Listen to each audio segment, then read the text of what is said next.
Alô, alô, pessoal, muito boa tarde, boa noite ou bom dia, vai depender da hora que você estiver vendo este vídeo, que vai ser sensacional. Meu amigo Marcos Wunderlich e eu vamos fazer aqui um passeio pelos últimos 70 anos, mas não é porque a gente tenha 70, a gente está Tá pertinho, né? pertinho. Eu nasci em 51, ele nasceu em 52, e nós decidimos fazer uma viagem desde o mundo 3.0 ali, né, um pós-guerra, que é quando se caracteriza o mundo 3.0, a chamada Revolução Industrial 3.0, e vamos chegar até os dias atuais, que é o chamado mundo 4.0. Vai ser uma viagem de duas pessoas, dois viajantes do tempo. Então, antes de mais nada, eu queria que o Marcos desse um alô para vocês e a gente já vai embarcar nesse Tá foguete. bom. Então, tá bom. Eu vou fazer como você. Olá, olá, pessoal. Bom dia, boa tarde, boa noite. Eu sou Marcos Wunderlich. Atualmente trabalho no Instituto Holos já há 28 anos e sou formador de mentores e coaches e sou muito amigo do Mário Divo já faz um tempo. E nós nos conhecemos nos nossos cursos de formação e também através do portal Cloud Coaching, né, onde nós somos associados e somos também participantes lá das colunas. E Colaboradores, né? colaboradores das colunas, etc. Então, nós resolvemos assim fazer uma viagem, uma retrospectiva, mas para chegando ao mundo atual, né, que é o tal do mundo VUCA. A grande discussão é se é com H ou sem H no final, mas isso a gente vai ver depois, né? Depois a gente vê isso.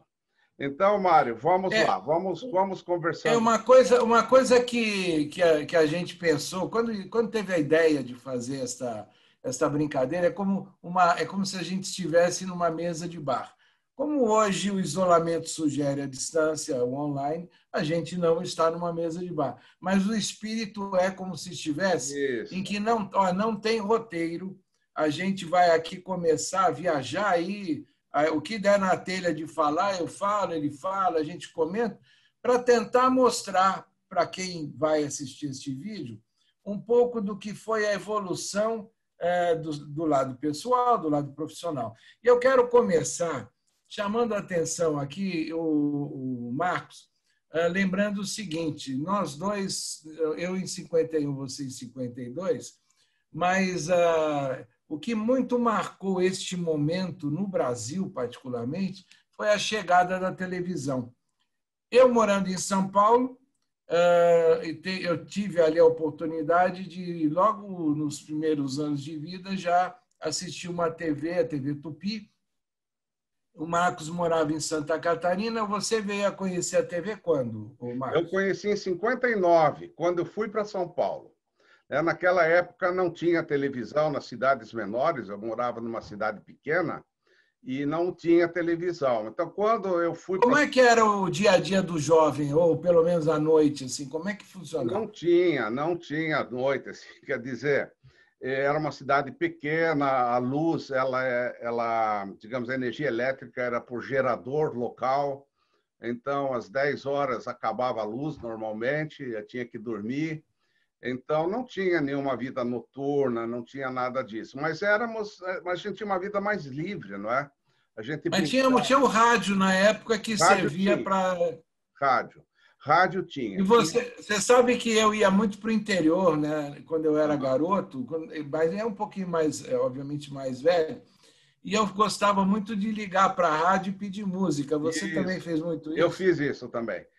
Eu pedia muita música. Eu pedia Baião do Suco Suco. Olha, pessoal, vocês que estão nos vendo, parece brincadeira que a gente está fazendo, mas não é não. Vocês hoje estão muito acostumados, né? Hoje a sociedade está acostumada com a internet, uma série de facilidades, mas a gente quer resgatar um momento, e eu vou passar agora, o Marcos, eu vou passar um filme que Pô, mostra legal. como é que foi a primeira apresentação em TV, na época não tinha vídeo, não tinha nada. Então, tudo na TV, no começo dos anos 50, era ao vivo. Era ao vivo, né? E eu vou mostrar para vocês agora um filme de como foi a apresentação do Leite Ninho. Você, hoje em dia, pensar em leite em pó é uma coisa extremamente natural. Mas veja só como é que era a apresentação do Leite Ninho. Sim, vamos ver. Bom, pois bem, olha só. Vocês repararam, a apresentadora explica quantas colheres tem que pôr no liquidificador, quanto de água, quanto tempo bate, como é que faz o leite em pó. Então, muita coisa na TV não era só distração, não, era até informação, era uma educação das pessoas para algumas coisas. E nesse momento, inclusive, em que a gente tinha um mundo ainda... se bem que a gente pode dizer, né, Marcos, que o mundo ainda é machista e não podemos negar isso. Muito machista e autoritário. Você lembra como é que foi um dos primeiros comerciais que foi para a TV do Fusca? Lembra do nosso... Você teve Fusca?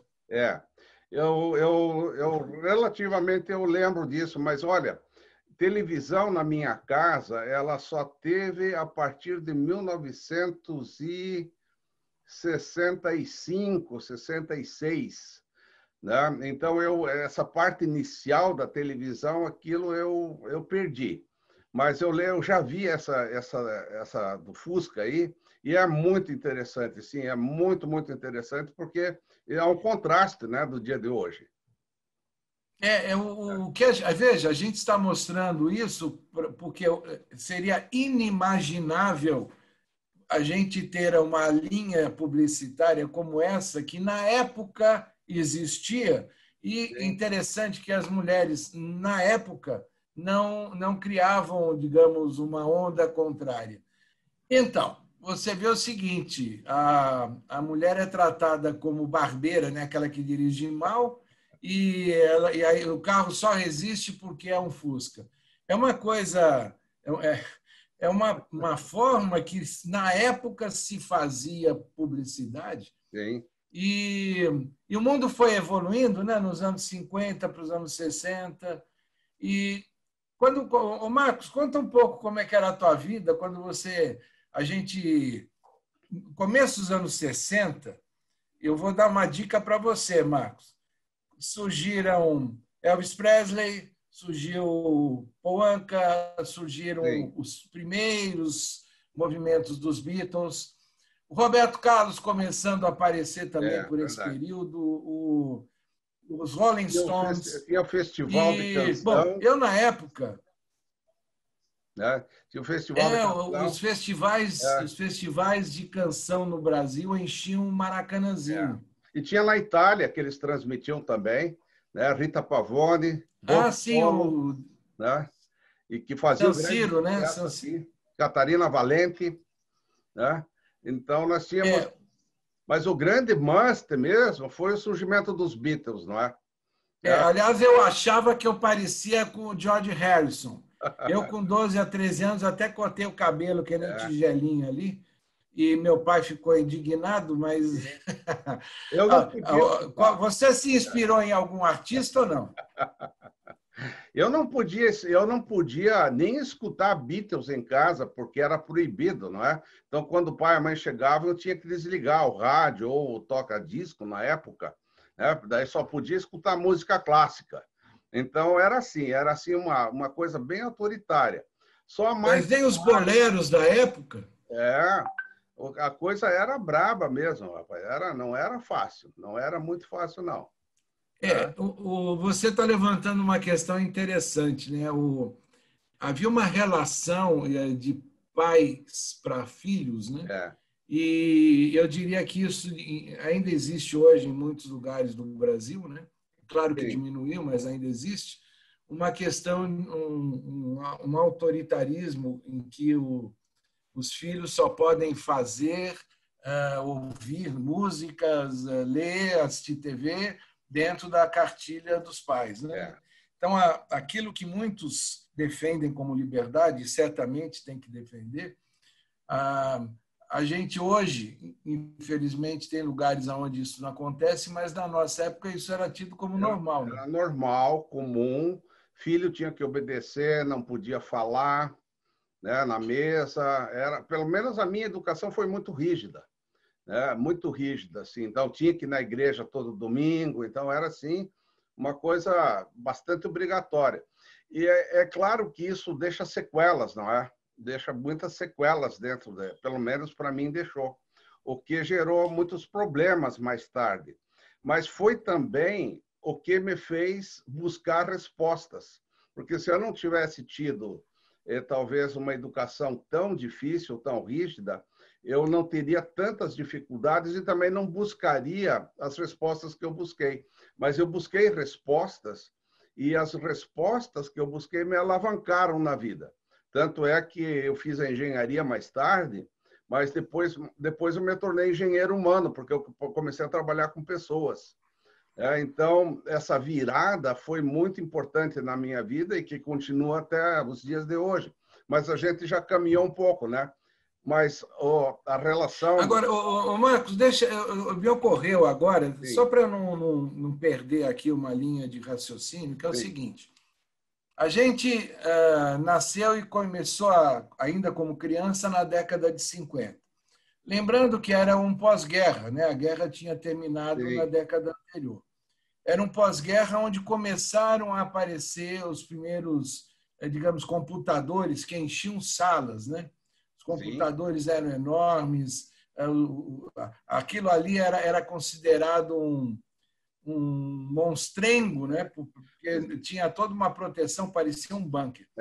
Mas o mundo vivia, nessa década de 50, se eu não me engano, aí me corrija se eu estiver errado, ele emendou o final da Segunda Guerra, os Estados Unidos depois entraram em guerra na Coreia, depois a gente teve a Guerra do Vietnã. Nesse traçado, né, a gente teve todo aquele problema de Cuba, Estados Unidos, com a União Soviética. Então, quando a gente entrou na segunda metade dos anos 60, você já com 15, eu com 16, a gente falou de Beatles, Rolling Stones, Sim. música, etc. e tal, mas começou um movimento no mundo, e obviamente que chegou no Brasil, que era aquele movimento da diga não à guerra, né? Diga sim ao amor e não à guerra. Não faça guerra, essas coisas assim. Mas Exatamente. Como é que você lembra dessa época? Eu lembro assim que a ameaça da guerra nuclear era uma constante. Falava-se muito, não é, das possíveis guerras, da bomba atômica, né, essa guerra de Ocidente e Oriente, né, essa parte toda.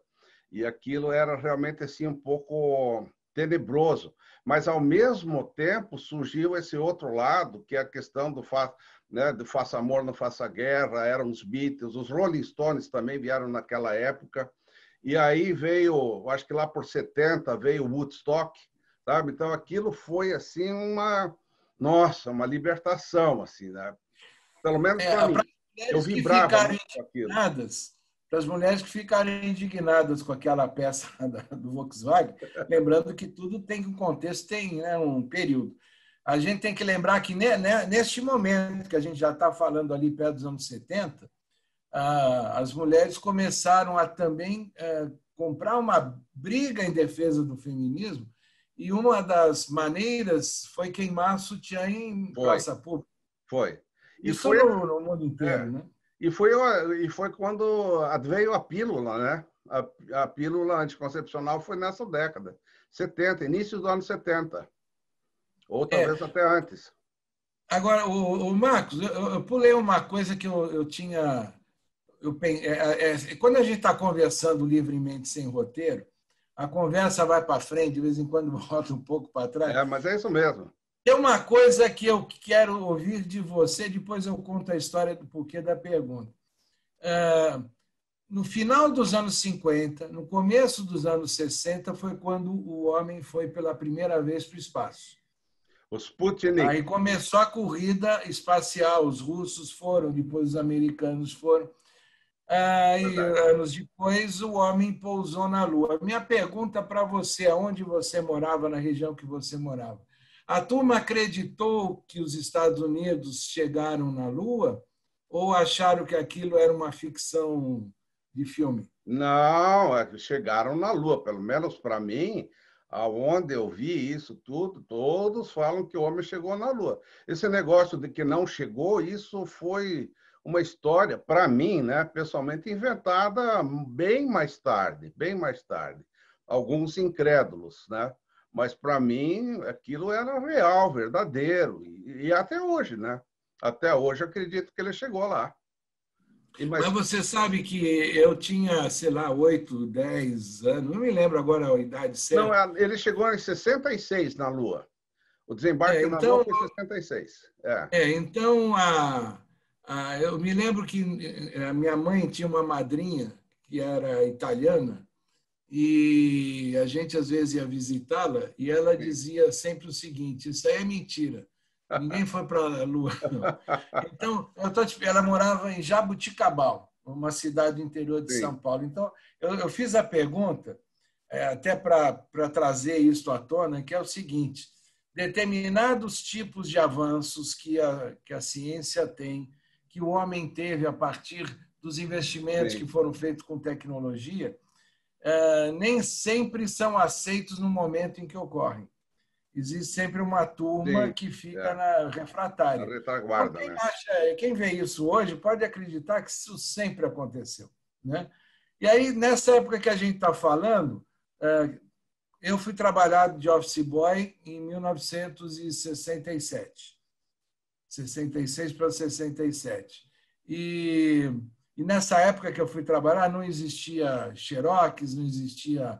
Até computador era uma raridade.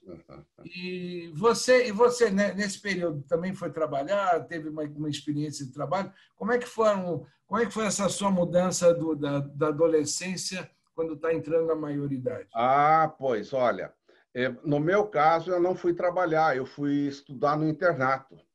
Eu fui para São Leopoldo, Rio Grande do Sul, e fiquei 3 anos no internato.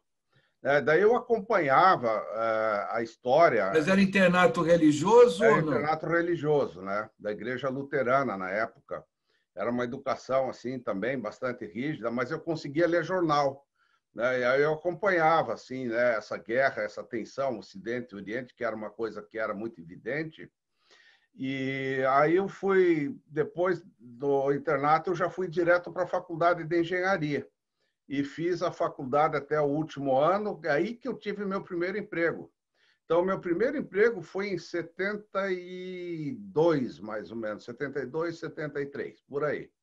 E aí eu trabalhei já, aí eu já estava formado e comecei a trabalhar como engenheiro.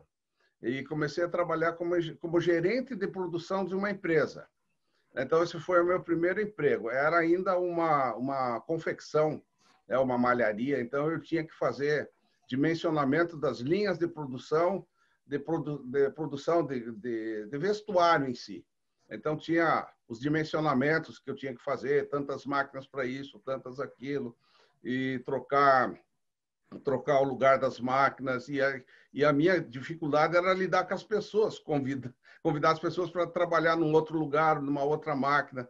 Então, tecnicamente eu era muito bom, mas a questão mesmo era a parte humana, a parte relacional, aonde eu achei assim muito difícil, e foi o que me fez mais tarde fazer com que eu buscasse um curso de relações humanas para que eu pudesse assim sair um pouco do mundo cartesiano, mecanicista. E aí já era também a época do milagre brasileiro.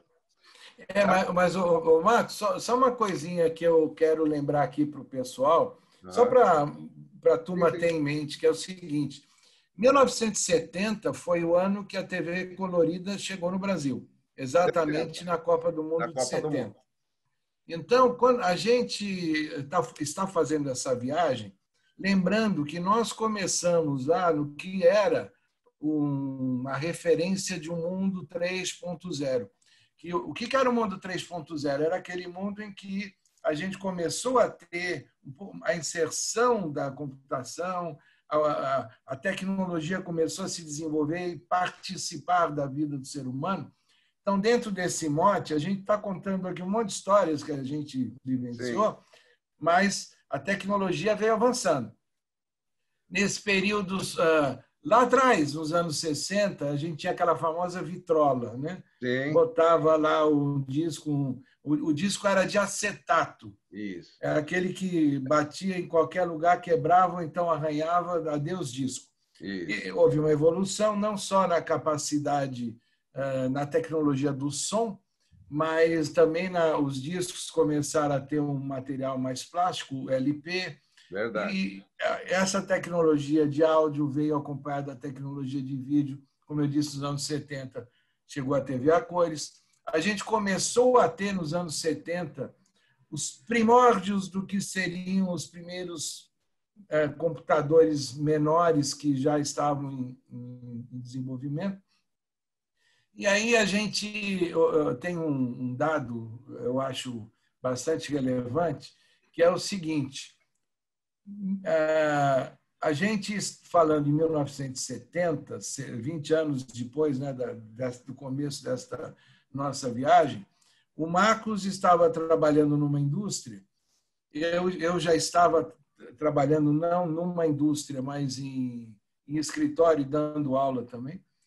O interessante aí é que a gente vivia uma época totalmente do manda quem pode e obedece quem tem juízo. Perfeitamente. Principalmente em ambiente industrial.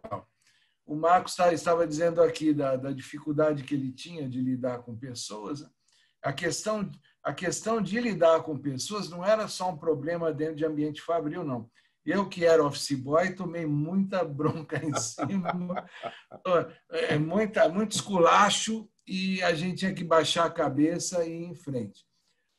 A grande lembrança que eu tenho deste período, que é final dos anos 60, quando eu era office boy, é que o meu primeiro salário, eu estava tão feliz com o primeiro salário que eu passei numa loja e comprei um violão que eu paquerava há muito tempo.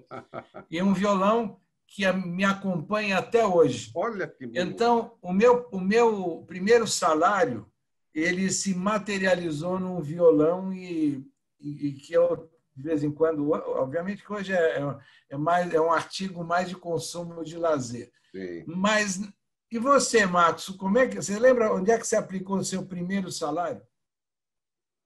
Caramba, naquela época eu já estava apaixonadíssimo. E eu investi isso num jogo de sofá para poder casar. Olha, eu também estava apaixonadíssimo, só que eu queria aprender umas musiquinhas de Jovem Guarda para tocar.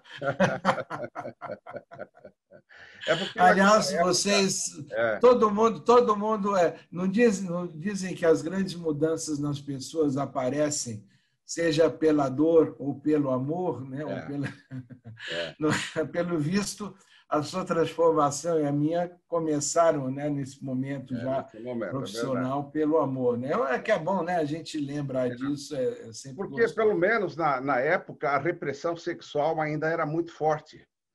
Pelo menos no âmbito da minha família, essa questão da castidade até o casamento, etc., aquilo era muito forte, né? E era uma castração, assim. Então, o negócio, vamos casar para poder ter sexo. Era mais ou menos isso, assim, né? Então, eu caí nessa armadilha. Eu casei muito cedo até. E isso também foi algo prejudicial, de uma certa forma, porque a gente casa muito cedo, sem nenhum preparo, sem nada, e depois tem consequências bastante sérias. Tanto é que esse casamento, depois, ele acabou em divórcio. E foi assim, bastante traumático também. Então, eu sempre me refiro à questão da educação, mas eu estava na área da tecnologia. E aí que eu tive esses grandes hiatos, tecnologicamente bem, mas relacionalmente, opa, peraí, tem alguma coisa errada comigo. E Agora, aí, eu não sei se você vai concordar, você hoje é um estudioso das relações humanas. sim, Então, eu costumo dizer o seguinte, na minha visão, quando uma relação termina, obviamente que eu estou falando termina sem violência, sem agressão, nada disso, sim, ou seja, terminou, as pessoas se separam. Eu acho que a atitude mais inteligente é tirar proveito e aproveitar aquele fato e sim, ver como é que aquilo você incorpora como um aprendizado de vida. Porque quando você conhece uma pessoa e naquele instante resolvem se juntar, a gente fala se juntar hoje, né? Muito fácil, porque não necessariamente casa. é, Na época tinha que casar, mas quando as pessoas estão juntas, elas naquele instante elas estão se somando. Agora, com o passar do tempo, pode acontecer de haver caminhos que aparecem para um e é, para outro, e sem culpa, esses caminhos acabam afastando as pessoas ou é, vendo que naquele instante é melhor não estarem juntas. Eu não prego com isso que haja uma separação de maneira banal, mas eu acho que o aprendizado na separação faz com que um eventual novo relacionamento ele acabe acontecendo em bases mais maduras e sim, foi o que consequentes. aconteceu comigo. Daí, meu segundo casamento, aí ele se tornou muito diferente do primeiro, porque você carrega, né, a bagagem para o segundo casamento. Então, quando a gente é muito jovem, a gente não tem preparo. Então, você fica em cima do ponto divergente, né? E depois você começa a perceber que para você ter uma boa relação, você precisa olhar os pontos convergentes, o que você gosta no outro e o que soma, né? E não o que divide. Então, aí vem um dos grandes segredos da relação a dois, é isso, de você ver no outro aquilo que é legal, aquilo que você gosta, aquilo que você curte. E aí as relações normalmente se dão bem. E não querer consertar o outro, entre aspas, segundo os meus desejos e minhas visões, sabe? Porque ninguém muda ninguém. Isso é uma coisa que eu também aprendi ao longo do tempo. Porque às vezes você quer mudar o outro para ser feliz. E aí você escorrega na maionese, né? Você não vai dar com os burros na água. Porque na realidade a gente tem que ter essa capacidade de convivência, de uma convivência mais madura e saber realmente desfrutar da relação nas suas convergências, naquilo que realmente soma. Isso foi um grande aprendizado, né, para mim. Agora, Marcos, a gente, tudo isso que a gente está falando faz sentido nos dias de hoje. Sim, Mas eu imagino que lá nos anos em que isso aconteceu, naquela época, naquele contexto, até mesmo no ambiente em que você vivia, a maneira como a sociedade local sim. entendia uma separação era muito É, crítica e, de certa maneira, até sim. agressiva às vezes, né? Isso está muito no inconsciente coletivo, né, Mário? Então, cada época tem seu inconsciente coletivo, e esse inconsciente coletivo acaba direcionando um pouco para cá, um pouco para lá. Mas a evolução, à medida que a gente caminha na vida, nós evoluímos, né? Veja quanto você evoluiu. Graças a todas essas experiências que você teve, você evoluiu muito. E eu também, né? Graças a essas experiências, eu tenho hoje um discernimento muito, muito, muito maior e diferente do que eu tinha naquela época. Embora cada época tenha, né, as suas características, é verdade, bem lembrado. Agora, vamos pegar os anos 70 e aí, principalmente para os mais jovens, a gente, nos anos 70 não teve só a Copa do Mundo que nós ganhamos em Aquilo 1970. foi um feito Nós, fenomenal.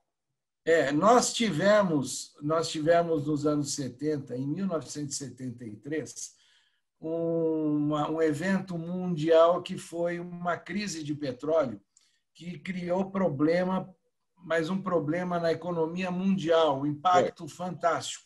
foi. E eu quero aqui deixar registrado, apesar de que talvez muita gente que me ouça acabe não gostando ou não concordando, mas o Brasil não, o Brasil foi um dos países na época onde o impacto existiu, mas dois fatos ajudaram muito o país a superar, de alguma maneira, o problema. Um é a Petrobras, como uma empresa integrada. Hoje estão querendo mudar esse quadro, eu não vou entrar no aspecto político, mas como uma empresa integrada, a Petrobras, neste período, conseguiu dar uma sustentação para o país. Inclusive, a Petrobras era tão respeitada no mundo, como é até hoje, que ela financiava, dava o aval para a importação de petróleo para o país. Ao mesmo tempo, a gente teve um programa que foi o do álcool. Sim. Essas duas situações, o programa do álcool, que gerou um combustível alternativo, e a Petrobras, com a capacidade de organizar todo esse momento a bem e na defesa do país, fez com que o impacto no Brasil existisse, mas não fosse assim tão forte, tão dolorido como ocorreu em outros países. E o Brasil conseguiu encaminhar um desenvolvimento até que, em 79, houve um segundo impacto não tão forte, mas o Brasil já, por conta, neste instante, a Petrobras já estava na Bacia de Campos, já começou a explorar no mar, tendo petróleo no Brasil, conseguiu organizar não só a exploração e produção, como também o próprio refino, a oferta de combustível, e também organizou a logística toda do programa do álcool. E aí a gente, nessa altura, entrando nos anos 80, Marcos e eu, já perto dos 30 anos de idade, nos anos 80. É verdade. Já profissionais, já encarando, né, ele como engenheiro, eu numa outra linha. E aí eu vou até contar aqui, porque era uma brincadeira que eu sempre fazia com amigos, então eu vou aqui mexer com o meu amigo Wunderlich. No final dos anos 70, meados dos anos 70, não no final, eu estudava matemática pura na USP e engenharia na Unicamp. Aliás, eu ajudei a pisar barro lá na criação dos primeiros cursos de engenharia na Unicamp. E eu costumo dizer o seguinte: quando eu achei que eu era um pouquinho mais vivo, um pouquinho mais malandro na vida, eu larguei a engenharia e terminei a matemática e não segui nenhuma das duas. Eu fui trabalhar que na época se chamava ciência da computação, o processamento de dados, numa época em que a gente trabalhava com cartão perfurado, listagens incríveis, né?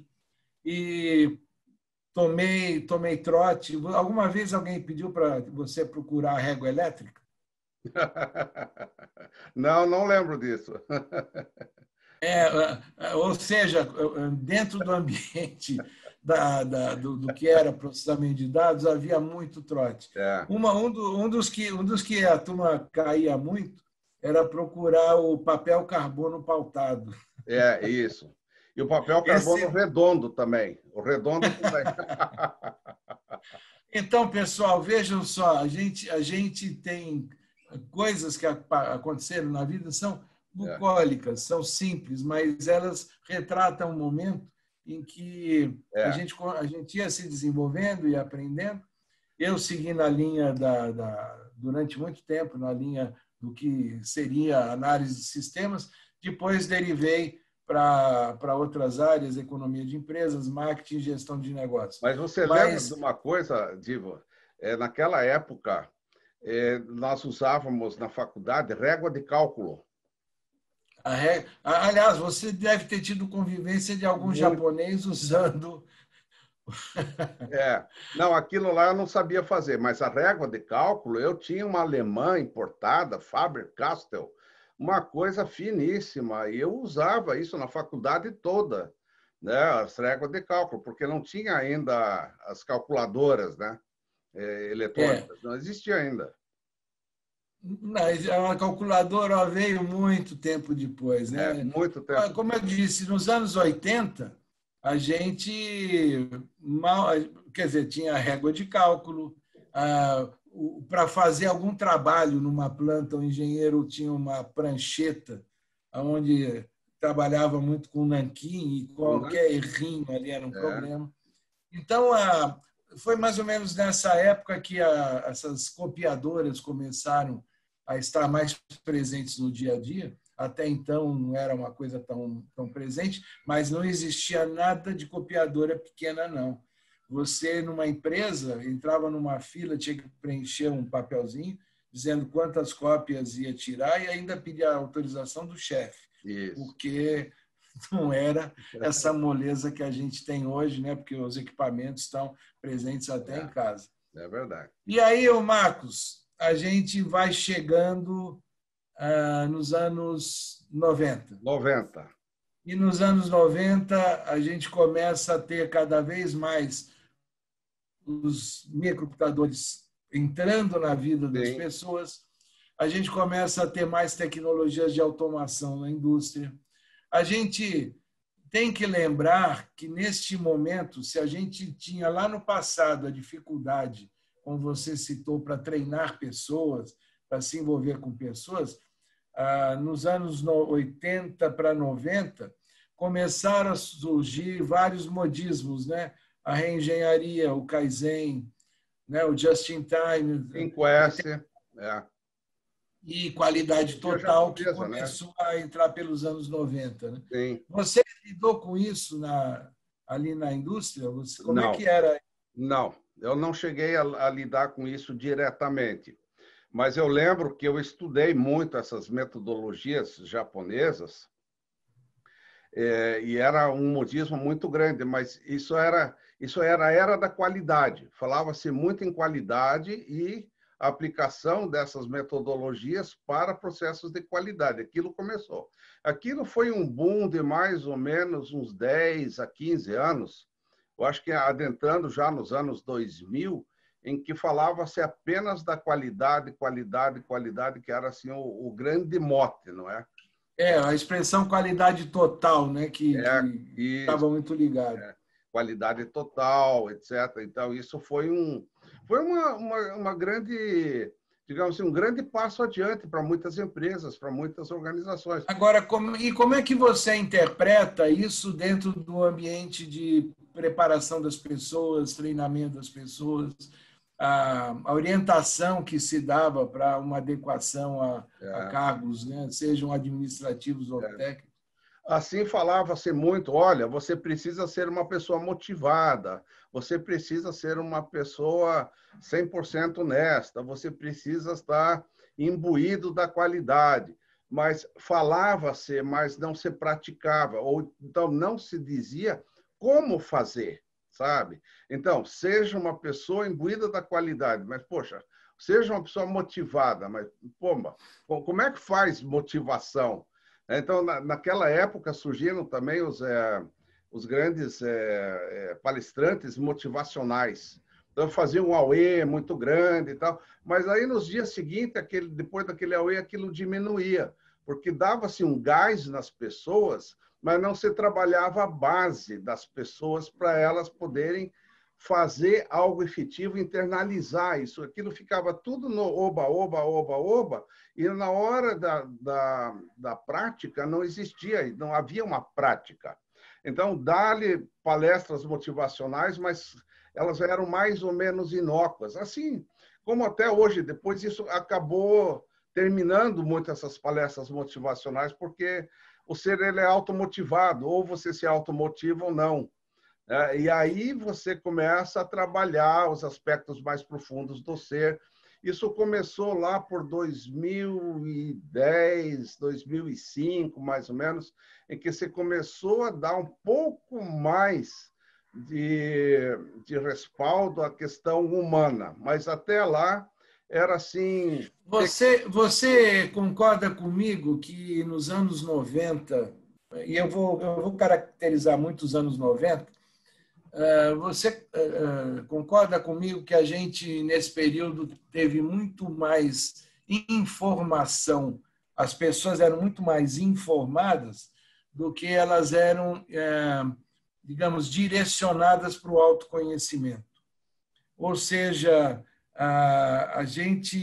eu vivi isso até, a gente recebia informação, a gente tinha alguns tipos de treinamento, mas era naquela relação do instrutor, ou do professor, ou do mentor, que diz alguma coisa para você, mas era informação. Era informação, conhecimento. Não era um modelo de engajamento da pessoa para ela ter prática, para ela gerar também o seu nível cognitivo de aprendizado e de autoconhecimento. É o que eu estava falando. Isso, exatamente o que você estava falando.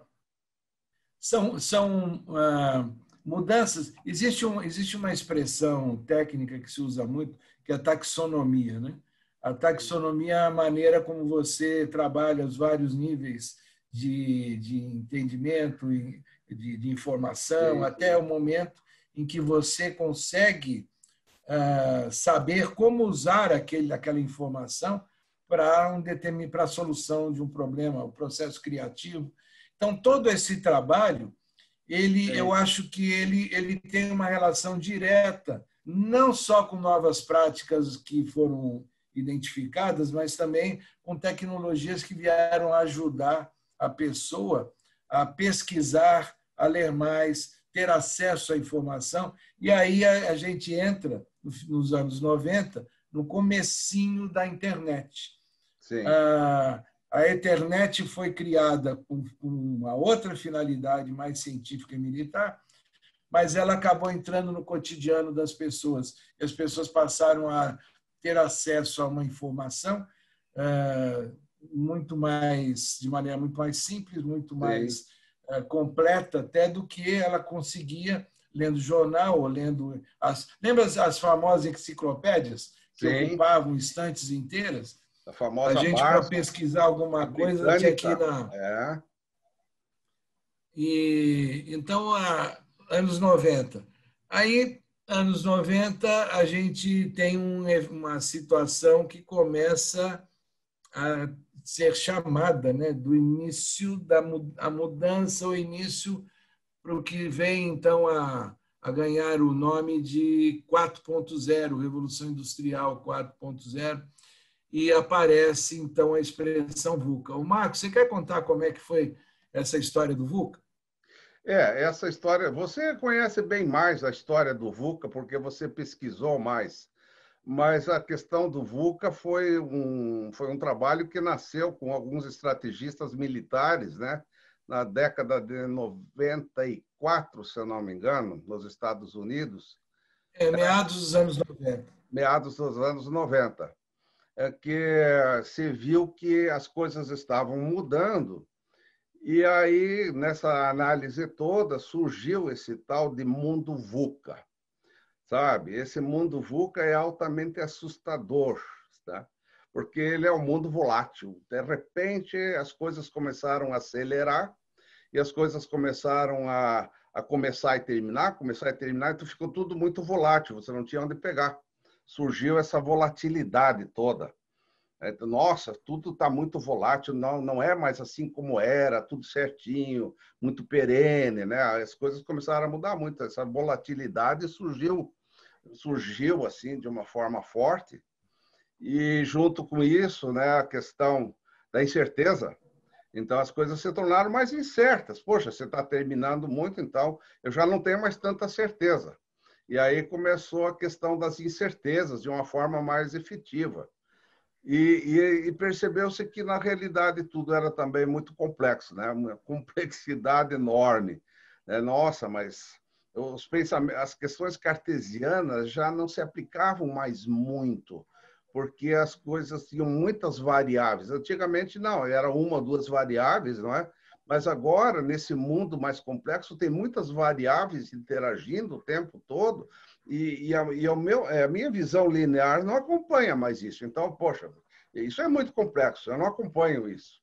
Como é que eu vou lidar com essa complexidade, com esse mundo volátil, esse mundo incerto e esse mundo ambíguo, né? Essa ambiguidade toda? Eu não sei se eu vou para cá, se eu vou para lá, não sei se lanço um produto novo, se eu fico no velho, como é que eu faço? E aí começou a bagunçar né, essa questão toda, e junto com isso, como você fala, eu vejo assim que então, surgiu toda essa evolução tecnológica. E aí a gente vai falar do mundo 4.0 num contexto VUCA. E aí que as coisas começaram a ficar complexas. Não sei se eu... Marcos, eu vou me permitir agregar três coisinhas. Sim, claro. Uma eu sei que você concorda absolutamente comigo. Numa visão bastante pragmática, o mundo sempre foi VUCA. Com certeza. Ou seja, ao longo do tempo, e a gente veio contando aqui histórias, e obviamente que mesmo antes da Sim. gente nascer também, a, a diferença é que a tecnologia trouxe uma velocidade muito maior Mais em tudo. alta, é. Então, quando eu era garoto, nos meus 14, 15 anos, né, que às vezes passava férias no interior, às vezes tinha aquela coisa da namorada que ia encontrar, que conhecia nas férias, e aquela troca de carta.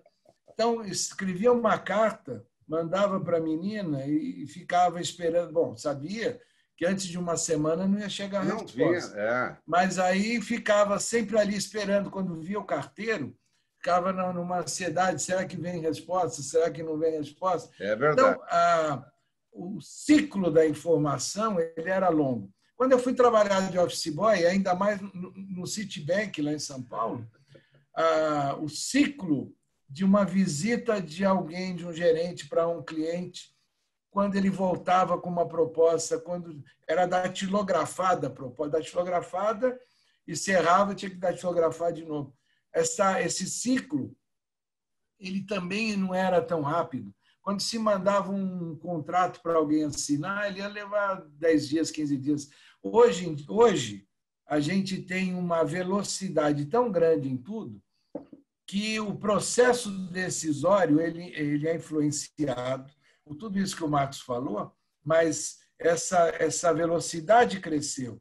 Mas sempre a gente teve situações em que elas foram evoluindo e em cada momento as pessoas tinham que se adaptar àquele momento, né? Então, esse é um ponto, é que o mundo sempre foi VUCA, só que agora a velocidade que a tecnologia ele traz... eclodiu, né? Ele se tornou evidente. É verdade. Exatamente. A outra coisa é que, nesse mundo que a gente está falando VUCA, a tecnologia invadiu espaços que até há pouco tempo eles eram ocupados pelo ser humano. A robotização, a automação. Então, o ser humano está precisando aprender a se relacionar com esses ambientes robotizados e automatizados, onde ele perde algumas funções, ele ganha outros tipos de demandas, mas a gente nunca teve esta convivência tão próxima do ser humano com ambientes robotizados e automatizados. E o terceiro ponto que a gente vai falar agora, né, em relação ao que o Marcos comentou, é que aquilo que nasceu dentro de um contexto militar entrou dentro das empresas, entrou dentro de nossas vidas e exige muito mais treinamento, muito mais preparo. A gente tem tanta informação que a gente tem que saber triar essa informação. Verdade. E se as pessoas não aprenderem a ter foco, disciplina, olhar para um autoconhecimento, conseguir refletir a partir das coisas que estão acontecendo, ela vai ficar ao sabor das ondas, porque é tanta informação, muita fake news, mas tirando de lado a fake news, a gente tem uma dinâmica, esse mundo VUCA me traz uma dinâmica de tanta informação que eu tenho que me preparar para saber triar o que é importante para aquilo que eu estou fazendo e aquilo que eu busco. Isso se transformou também em mundo ágil, né? Então existe hoje em dia também o mundo agile, né? As tecnologias agile que também mudaram digamos, o contexto hierárquico dentro das empresas, já não é mais aquelas hierarquias, aquelas equipes fixas, agora as equipes são móveis, elas fazem projetos, daí desmancha a equipe, faz outra equipe. Então, tudo isso aí, né, junto com essa questão do VUCA, ele necessita de uma mudança de mindset, né, uma mudança de olhar. Porque com um olhar mais antigo, mais estável, mais perene, em que as coisas demoravam muito, e isso vai gerar agora, né, no mundo mais VUCA, uma insegurança muito grande das pessoas. E aí nós precisamos lidar com essa mudança comportamental que advém da mudança do mindset, né? Mudança de visão de mundo. E aí entra o que eu chamo de, eu vou só dar um ganchinho, aí entra o que eu chamo de liderança transformacional. Então, na minha visão, os líderes hoje, eles precisam ser transformacionais. Para quê? Para poder fazer esse ajuste a esse novo tempo que está acontecendo. Mesmo em épocas de pandemia como nós estamos, mesmo assim, esses ajustes precisam ser necessários, né? Porque essas questões da tecnologia, essa aceleração, ela não vai acabar, ela vai continuar da mesma forma.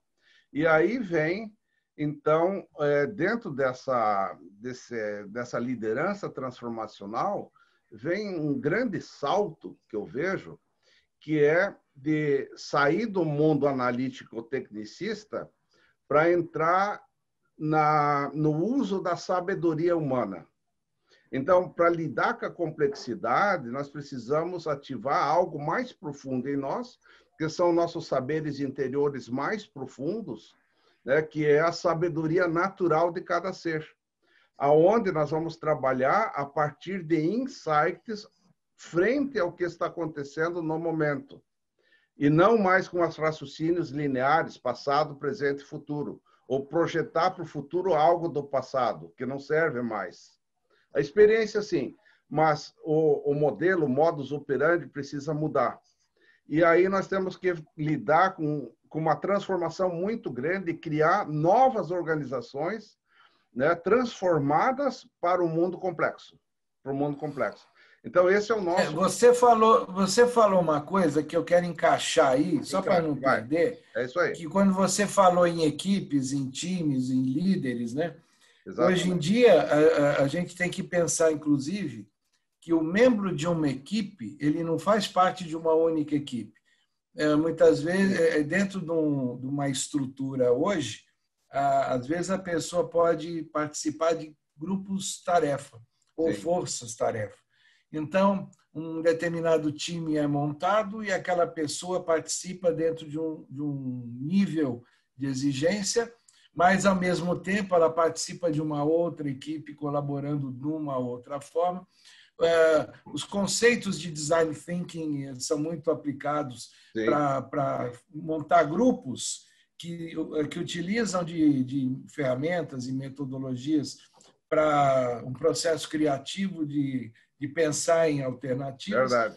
Mas a pessoa não tem mais aquela atividade única onde ela faz só aquilo e está acabado. Ela participa de uma série de frentes de ação. E o líder tem que saber lidar com esta multidisciplinaridade que as pessoas vão ter e, obviamente, trabalhar também para que elas consigam desenvolver as competências necessárias. Note que esse momento que a gente vive da pandemia, muita gente trabalhava em escritório, estava lá dentro de um padrão de competências adequado para a empresa. Quando essa pessoa vai trabalhar remotamente, algumas vezes a gente tem o home office, mas às vezes ela pode estar trabalhando em outro ambiente remoto, as competências elas flutuam. Há uma diferença na exigência destas competências e algumas delas a pessoa tem que reconhecer, ela tem que investir e o líder tem que ajudar.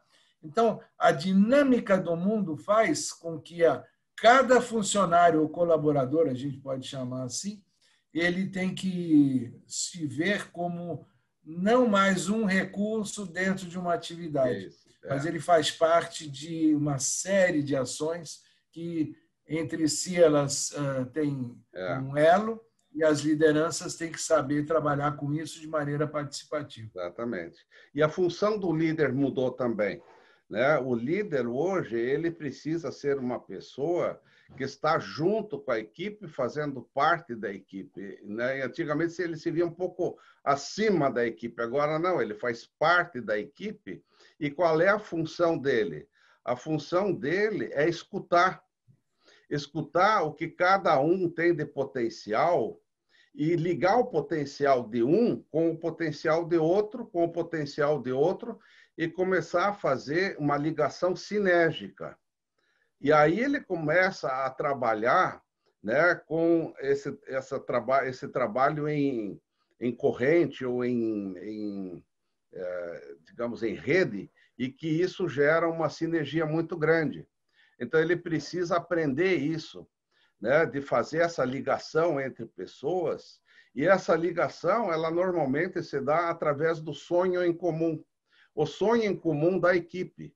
Mesmo que sejam pessoas em diferentes lugares, em home office inclusive, mas as pessoas estão interconectadas, e uma serve à outra. Mas o sonho comum dessa equipe, ela é um sonho comum da equipe, não é o sonho do gerente ou do líder, é da equipe, né? E aí, o sonho da equipe é o quê? É ter os resultados adequados para quê? Para a sobrevivência deles.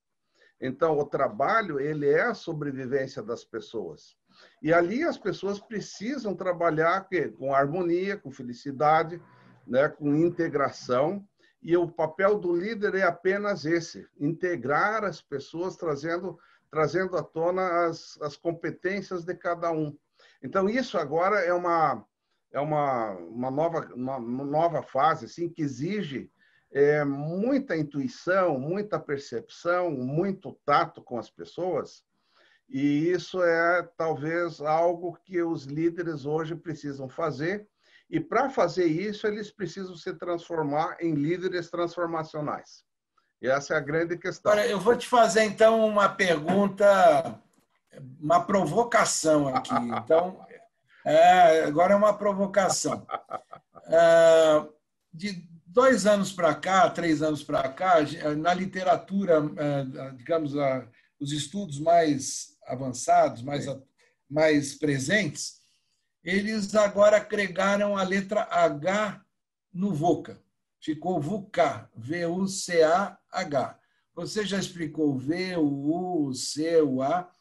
Na questão da ambiguidade, uma coisa que eu quero, só de passagem aqui, para não perder muito tempo com isso. A gente ainda hoje vê muitos problemas de comunicação interna na empresa, em que alguém fala algo achando que o outro entendeu, o outro ouviu e acha que entendeu, mas o que o cara entendeu não é o que o outro quis dizer. Por quê? Porque as pessoas se acostumaram muito com a mídia, com o marketing digital, com a mídia social, Sim, a escrever com códigos, com abreviações, frases curtas e etc. E quando vão falar, usam do mesmo conceito. Eu estou chamando a atenção porque o problema da ambiguidade muito sério está aí. sim.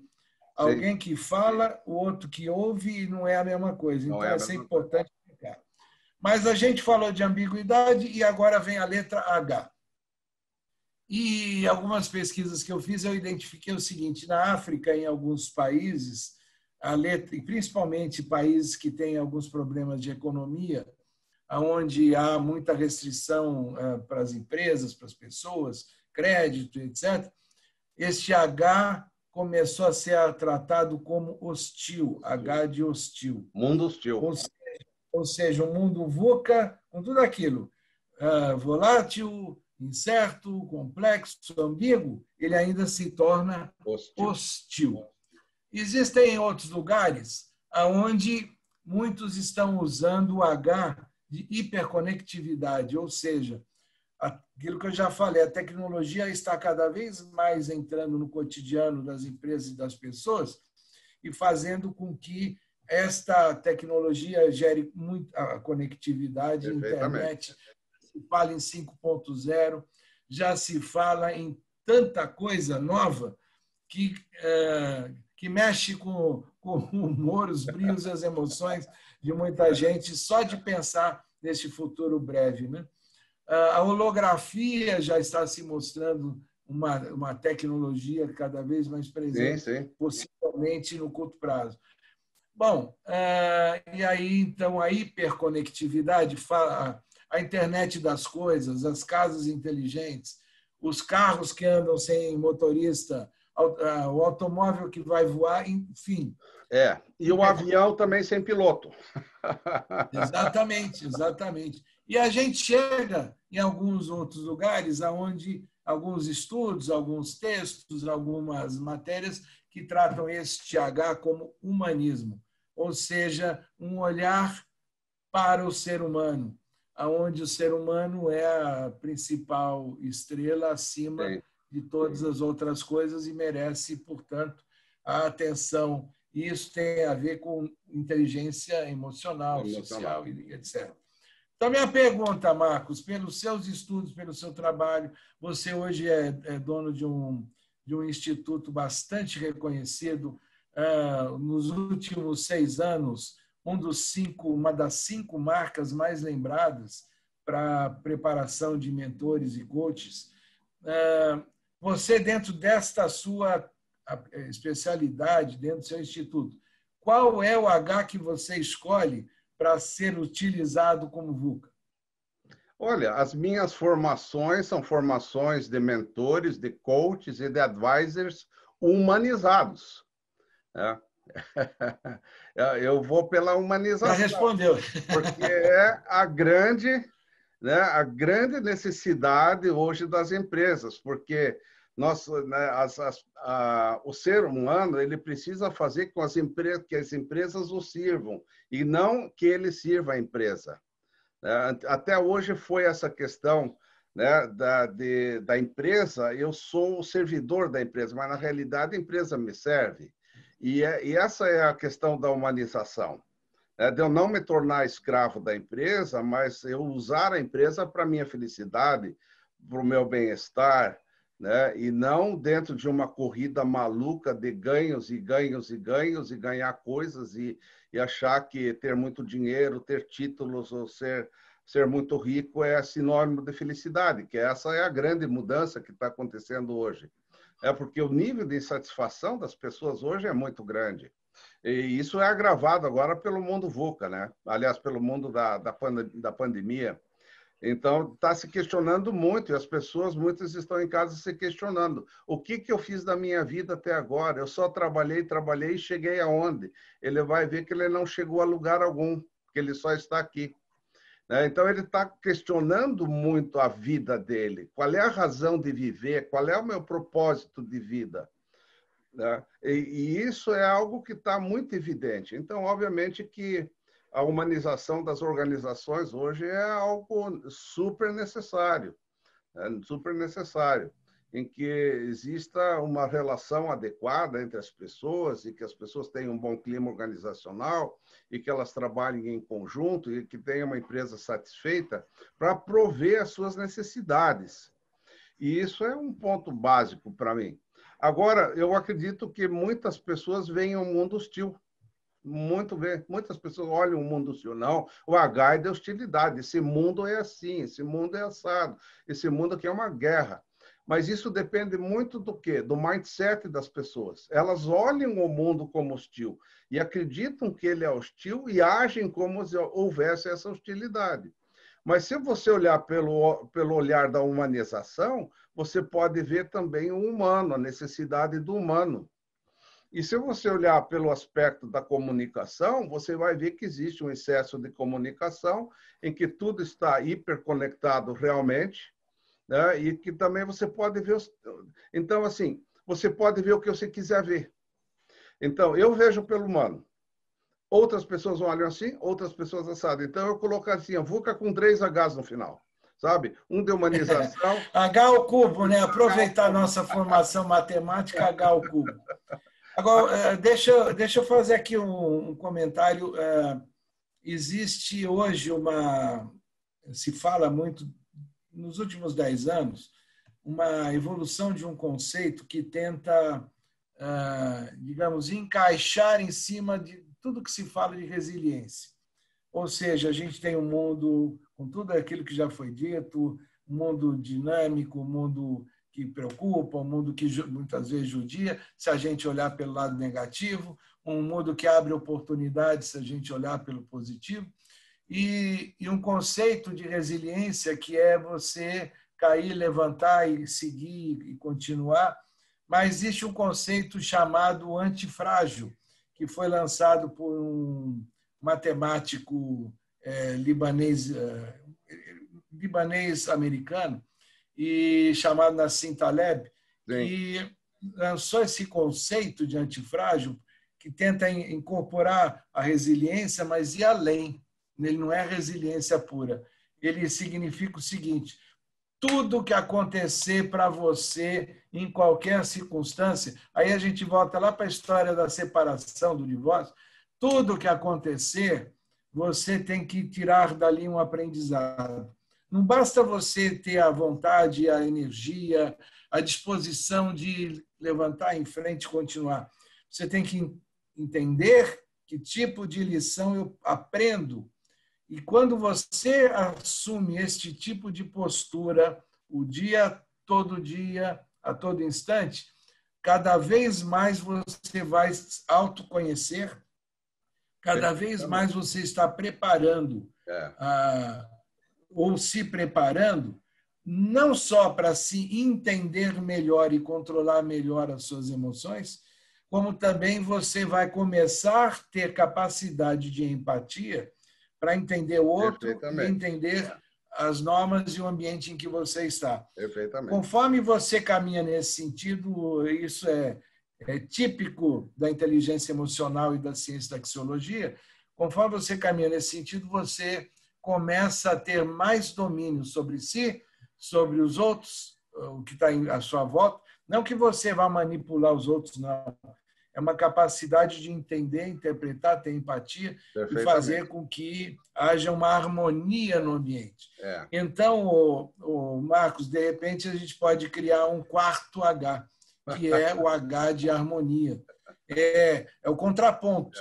Para tudo aquilo que o VUCA tenta mostrar de ruim, o H que a gente pode acrescentar é o contraponto, é a busca da harmonia. Na realidade, nós podemos harmonizar tudo. Tudo é harmonizável, depende muito do nosso olhar. Porque se o nosso olhar for luminoso, tudo se torna luminoso. Não é? Depende dos nossos olhos, depende do nosso olhar. Então, eu posso olhar o mundo como ele é, sem ver a negatividade, ou então de olhar a positividade e o aprendizado. O aprendizado é uma condição do ser humano, de você estar aberto a aprender, porque qual é a melhor escola, Divo? Qual é a melhor escola? É a vida. É a rua. É a rua, é a vida. É o dia a dia, é aí que você, né, é massacrado, mas você aprende um monte com a aprendizagem vivencial. Não é a teoria. Aliás, você desenvolveu um estudo dentro do seu instituto, um estudo, melhor dizendo, você desenvolveu um conceito que integrou em tudo que você faz, que é o ISO, né? Isso. Explica para o pessoal o que é o ISO, que é algo que é marca registrada do Instituto. É a metodologia que a gente usa, não é? ISO significa isomorfismo, ou seja, sermos coerentes com a vida. Então, a coerência com a vida é aquilo que faz as pessoas estarem bem, estarem felizes e estar no fluxo natural das coisas. No fluxo natural das coisas faz parte do trabalho, faz parte da sobrevivência, faz parte da educação, faz parte cuidar da família, dos filhos, etc. Mas nós podemos viver de uma forma muito mais coerente do que nós vivemos. Basta aplicar um pouco essas leis universais ao nosso dia a dia. Por exemplo, você estar mais centrado, portanto, você se conduz mais, você perceber que tudo é movimento, então você não fica preso ao passado, você pode perceber que, na realidade, as coisas são governadas pelos aspectos sutis e não pelos aspectos grosseiros. E você vai começando a perceber que existe dentro de você uma vida maravilhosa, existe uma fonte de vida. E que nós, na realidade, somos essa fonte. E nós não somos as circunstâncias da vida. Circunstâncias da vida é uma coisa, mas a vida plena, maravilhosa, feliz, alegre, ela faz parte da mente primordial, que não é afetada por nada. Então, nós temos duas mentes, uma mente profundamente perfeita, plena, sempre pronta, e a mente comum. Então, se eu unir essa harmonia, né, que eu poderia chamar de espiritualidade ou religação com aquilo que é profundo em nós, ao nosso dia a dia, você começa a tirar as coisas de letra. Né? Você não conflita com VUCA, você não conflita com nada, você vê que isso faz parte da vida, você vê que as pessoas criam conflitos sem necessidade, que ninguém precisa viver muito infeliz, porque a infelicidade tem uma causa, e se você remover a causa da infelicidade, a infelicidade cessa, né? E dá para remover essa causa através do treino da mente. Então, existem tantas coisas boas que já existem há milênios na humanidade, que é a sabedoria profunda humana, que está escondida ainda. Mas todo ser humano é profundamente sábio. Então, nós já sabemos lidar com tudo que acontece, mas a gente esqueceu um pouco aquilo que a gente realmente é. Então, parece que a gente esqueceu. E aí a gente começa a achar que a gente tem que ter medo, tem que estar sozinho no mundo, tem que lutar, tem que isso, tem que aquilo. Mas, na realidade, não é bem assim. E esse é o mindset, não é? Esse é o mindset. Trazendo para o cotidiano, tem que brigar no trânsito quando alguém faz alguma coisa, quando poderia simplesmente ignorar. Deixa para lá. Eu nunca vi alguém no trânsito falar o seguinte: não, eu estou errado, você está certo. Não. Mesmo porque o outro se acha que está certo, aí que vai ficar mais bravo ainda. Então, tem hora que não adianta você discutir, não adianta bater boca, não adianta xingar.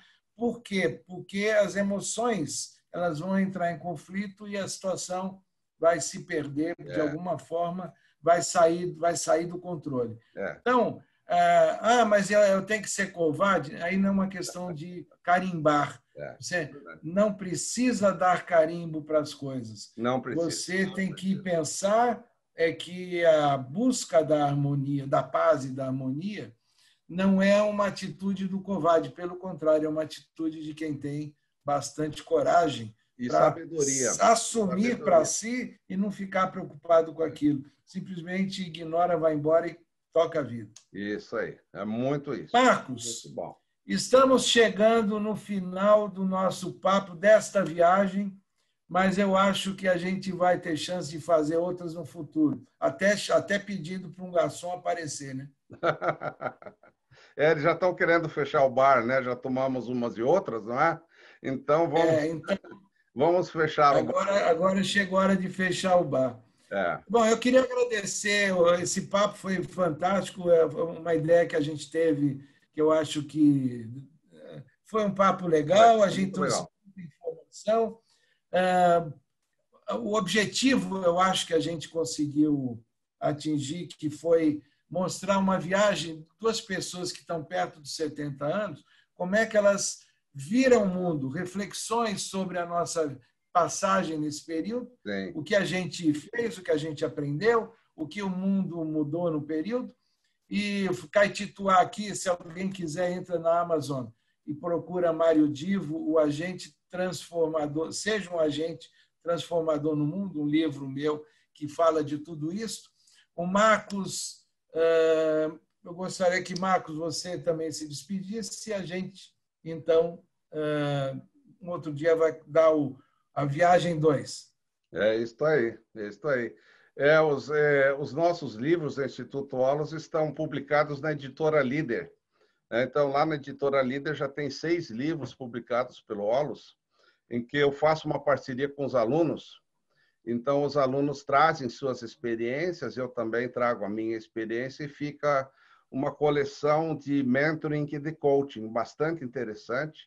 Todos os livros têm sido muito bem procurados, Mas eu quero agradecer, Mário, aí pelo teu convite, por isso tudo aqui que a gente fez, essa viagem maravilhosa. E fizemos algo novo, pelo menos para nós, não é? De fazermos essa viagem aí. E as nossas experiências, elas vão servir, sabe, como um ponto de reflexão para as pessoas que olham para nós.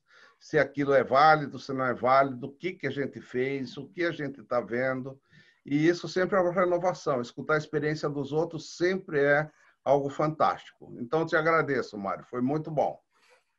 Tá bom, ó, carinho para você, carinho para todos Todo vocês mundo. que estão Paz e acompanhando. amor. E vamos em frente, como diz a gíria, vamos em frente que atrás vem gente. E nós temos que trabalhar sempre em prol das pessoas e de um mundo melhor. Muito bom. Um abraço para todo mundo.